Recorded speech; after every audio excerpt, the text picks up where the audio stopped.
जादुई कपड़े के खौफ से बच्चों ने शाम होते ही घर से बाहर निकलना छोड़ दिया था। उनके खेल के मैदान वीरान हो गए थे और बड़े भी सूरज ढलते ही अपने आशियाने में डुबक जाते थे। दरवाजों और खिड़कियों को मजबूती से बंद कर लेते थे। पुलिस और मुखबिरों ने हर मुमकिन कोशिश की, हर नुक्कड़ पर पहरा लगाया, लेकिन जादुई कपड़े का कोई सुराग नहीं मिला। एक जमाना था जब दूरदराज की सरजमी पर वाकई एक रियासत आबाद थी, जिसका नाम था माया नगरी। ये रियासत अपनी बेमिसाल खूबसूरती, वादियों और अमन व अमान के लिए पूरे इलाके में मशहूर थी। यहाँ के बाशिंदे, जो अपनी मेहनत कशी और सादगी के लिए जाने जाते थे, एक खुशहाल जिंदगी बसर कर रहे थे। बाजार हमेशा चहल पहल से भरे रहते, जहाँ ताजिरों की आवाज़ें और ग्राहकों की गुफ्तगू एक मीठा शोर पैदा करती थी। बच्चे गलियों में बेफिक्र होकर खेलते और शाम को चौपालों पर बुजुर्गों की दास्तानें सुनने के लिए भीड़ उमड़ पड़ती थी। माया नगरी की हर सुबह एक नई उम्मीद और हर शाम पुरसुकून इत्मीनान लेकर आती थी। मगर फिर एक रोज उस पुरसुकून माहौल पर एक अजीबोगरीब साया मंडराने लगा। एक रहस्यमयी जादुई कपड़ा जो अचानक जाहिर हुआ, जिसने पूरे राज्य में दहशत फैला दी। यह सिर्फ एक मामूली लिबास नहीं था, यह हवा में खुद ब खुद तैरता, गोया किसी गैरी ताकत के जेरे असर हो। और पलक झपकते ही बाजारों से कीमती आशियां, दुकानों से रेशमी लिबास और घरों से जेवर गायब कर देता था। माया नगरी के बाशिंदे इस बला से निहायत परेशान थे। हर सुबह एक नई चोरी की खबर आती, कभी किसी की तिजोरी खाली मिलती तो कभी किसी दुकान का ताला टूटा हुआ। लोगों के दिलों में एक अजीब सा खौफ घर कर गया था कि अगला शिकार कौन होगा और कब किसकी मेहनत की कमाई पल भर में हवा हो जाएगी। राजा विक्रमादित्य भी इस अजीब चोर से बड़े आजिज थे, लेकिन किसी को समझ नहीं आ रहा था कि एक उड़ता हुआ कपड़ा आखिर चोरी कैसे कर सकता है और उसे पकड़ा कैसे जाए। यह वाकई एक ऐसा अजूबा था जिसने हर किसी को हैरत में डाल दिया था। यह जादुई कपड़ा सिर्फ चोरी ही नहीं करता, बल्कि अपने पीछे एक सर्द हवा का एहसास छोड़ जाता था, जिससे लोगों को लगता कि कोई रूहानी मखलूक उनके इर्द गिर्द घूम रही है। यह सर्द हवा सिर्फ जिस्म को नहीं, रूह को भी कपा देती थी। बच्चों ने शाम होते ही घर से बाहर निकलना छोड़ दिया था। उनके खेल के मैदान वीरान हो गए थे और बड़े भी सूरज ढलते अपने आशियानों में डुबक जाते। दरवाजों और खिड़कियों को मजबूती से बंद कर लेते थे। पुलिस और मुखबिरों ने हर मुमकिन कोशिश की, हर नुक्कड़ पर पहरा लगाया, लेकिन जादुई कपड़े का कोई सुराग नहीं मिला।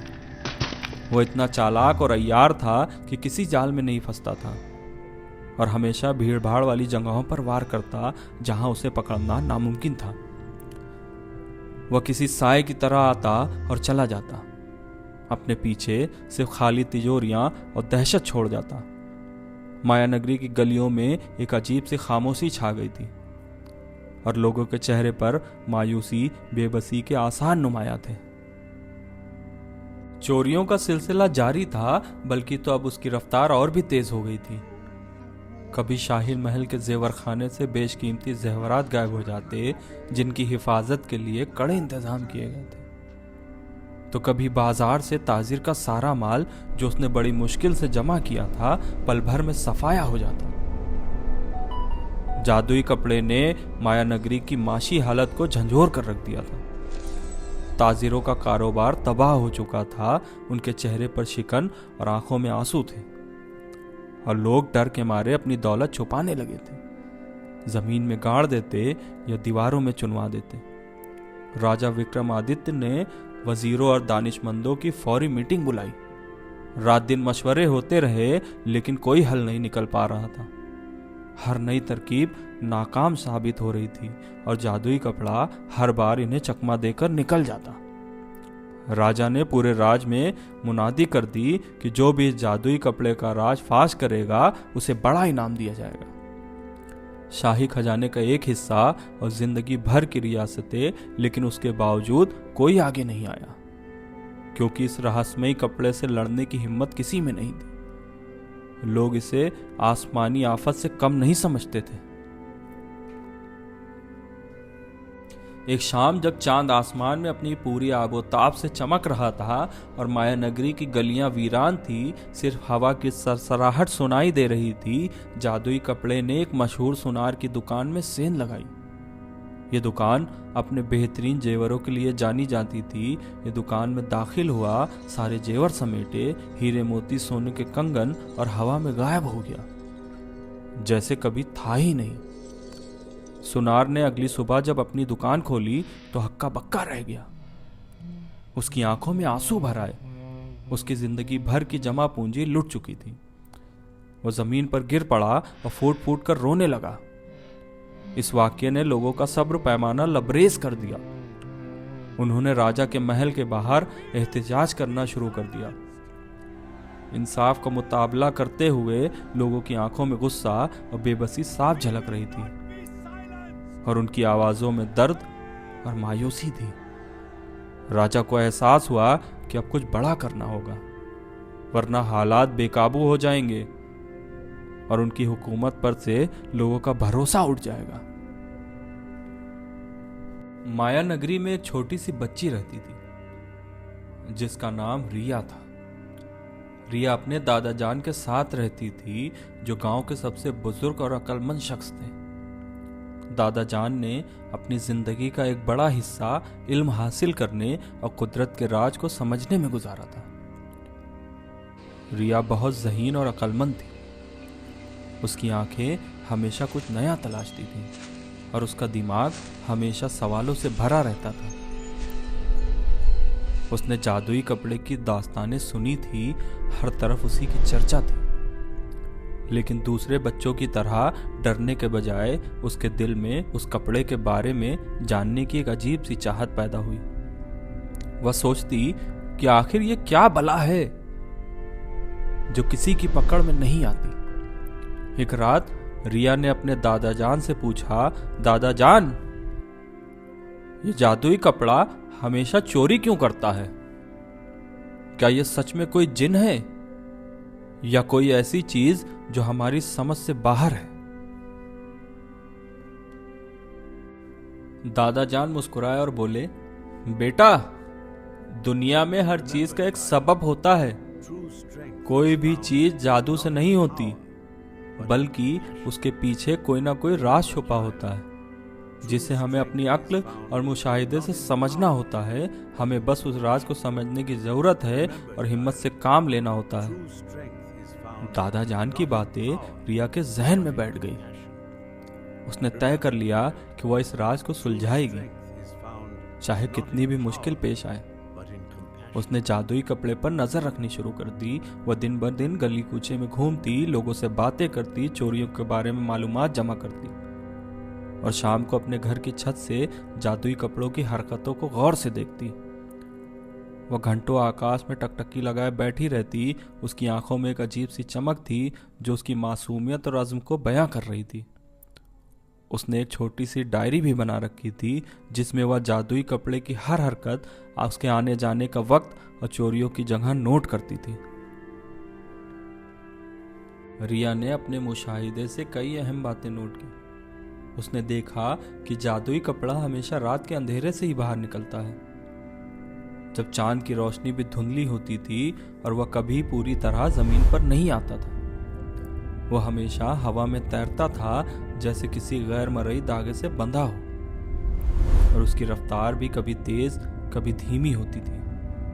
उसने यह भी देखा कि वो कभी भी किसी रोशन जगह पर ज्यादा देर नहीं रुकता था, और अगर कोई तेज हवा आती तो वह पल भर के लिए ठहर जाता, गोया किसी ने उसे झटका दिया हो।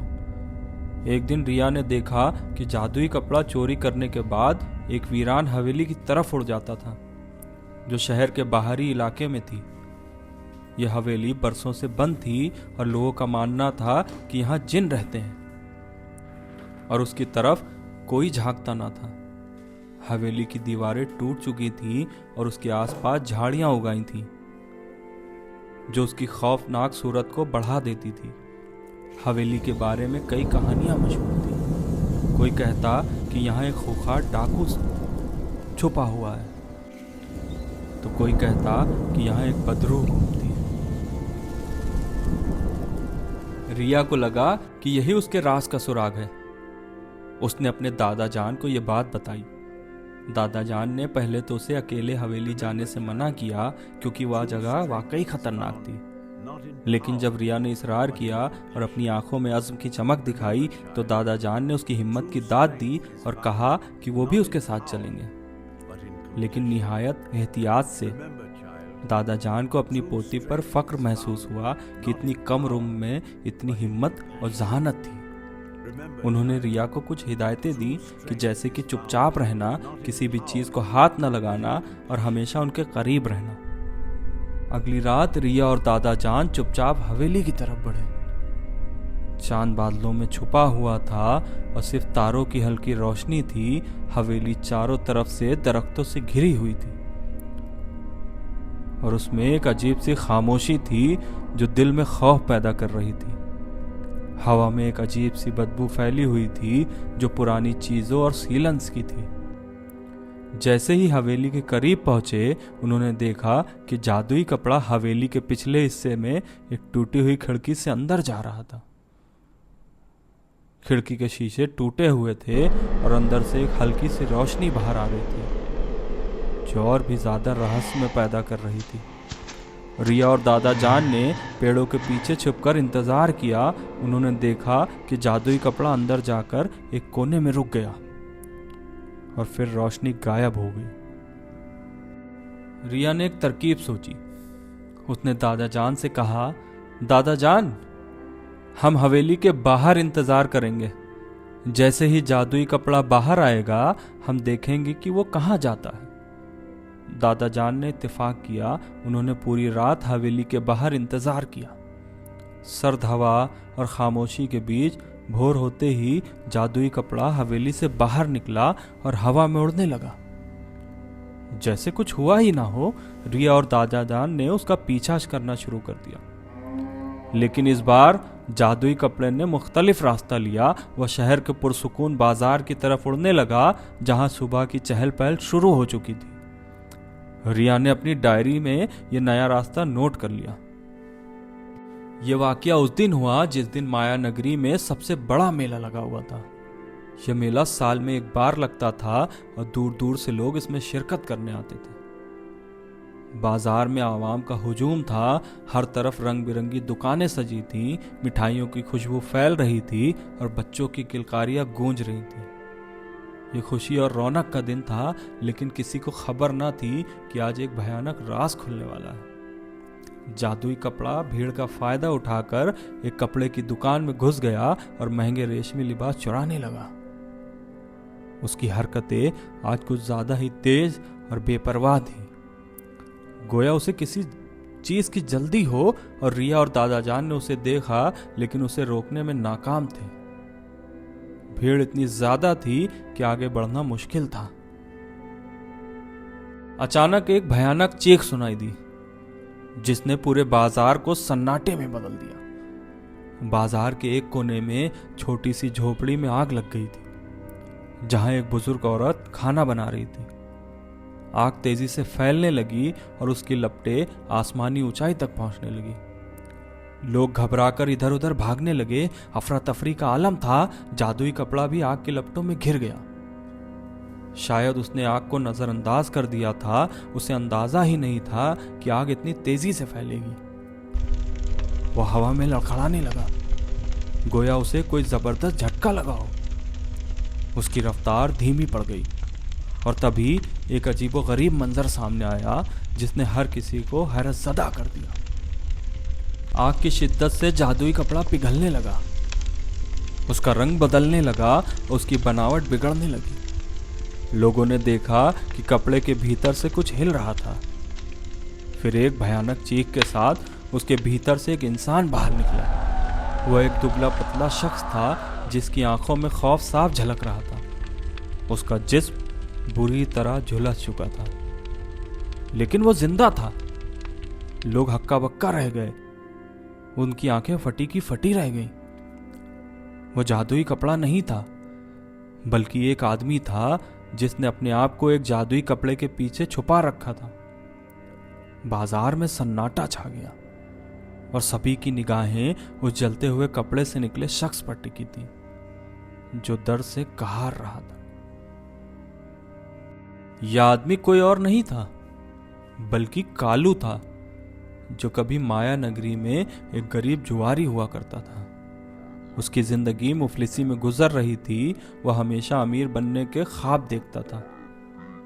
उसने एक खास किस्म का गायब होने वाला कपड़ा खोजा था जो उसने किसी वीरान हवेली के तहखाने में पाया था। जहां वो रातें गुजारता था वो कपड़ा किसी कादिम जमाने की विरासत था जिसे किसी जादूगर ने अपनी हिफाजत के लिए बनाया था। यह कपड़ा इतना बारीक और हल्का था कि हवा में तैरता हुआ लगता और दूर से देखने पर लगता कि कोई जादुई कपड़ा उड़ रहा हो। कालू ने इस कपड़े का इस्तेमाल अपनी गुर्बत दूर करने के लिए किया था, लेकिन आहिस्ता आहिस्ता वो लालची हो गया और पूरे राज्य में दहशत फैला दी। उसने सोचा था कि कोई उसे कभी पकड़ नहीं पाएगा। जैसे ही कालू बाहर निकला, रिया ने दौड़कर उसे पहचान लिया।